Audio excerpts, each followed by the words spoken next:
ప్రభుత్వం ఈ 4 డిమాండ్ల ద్వారా మనం 30వ తారీఖున కలెక్టరేట్ దగ్గర పెద్ద ఎత్తున ధర్నా నిర్వహిస్తున్నాం. ఈ ధర్నాకు సంబంధించినటువంటి అందరూ కూడా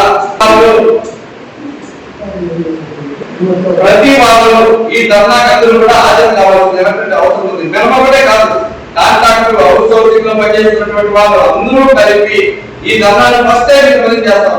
అదేవిధంగా 31వ తేదీన అంగన్వాడీలు, ఆశాలు, మధ్యాహ్నం భోజనం పనిచేసి అంగన్వాడీ వర్కర్స్ అంతా కూడా మననే ఒక పెద్ద స్ట్రైక్ చేశాం. స్ట్రైక్ చేస్తే దాదాపు 4000 మంది పైకి తీసుకొచ్చిన కలెక్టర్ ఆఫీస్ కదా, వాళ్ళు కూడా జీతం పెట్టారు. మన సిఐ అగ్రిమెంట్ పెట్టిన తర్వాత 75 జీతం ప్రారంభమైంది. ఈ రోజు 11,050 రూపాయలు జీతం పెరిగింది. మనం కూడా పంచాయతీ యూనియన్ పెట్టక ముందు మన జీతం ఎంత 200, 500, 1000 రూపాయలు, 1200 ఇంత జీతం ఉంది. ఇప్పుడు మినిమం 10,000 రూపాయల పైన 6,000 నుంచి 8,000 నుంచి 10,000 రూపాయల పైన తీసుకున్నటువంటి వాళ్ళు ఇప్పుడు పంప ఆపరేటర్ రామనాథ్ 25,000 రూపాయల పైన తీసుకున్నటువంటి పరిస్థితి ఉంది.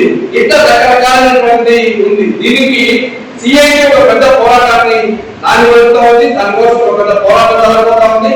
కాబట్టి మనం భవిష్యత్తులో అందరూ కూడా కలిసికట్టుగా ఐక్యంగా మనం ఉద్యమం చేస్తేనే ఈ జీతాలు పెరగడానికి కావాల్సినటువంటి అవకాశం ఉంది.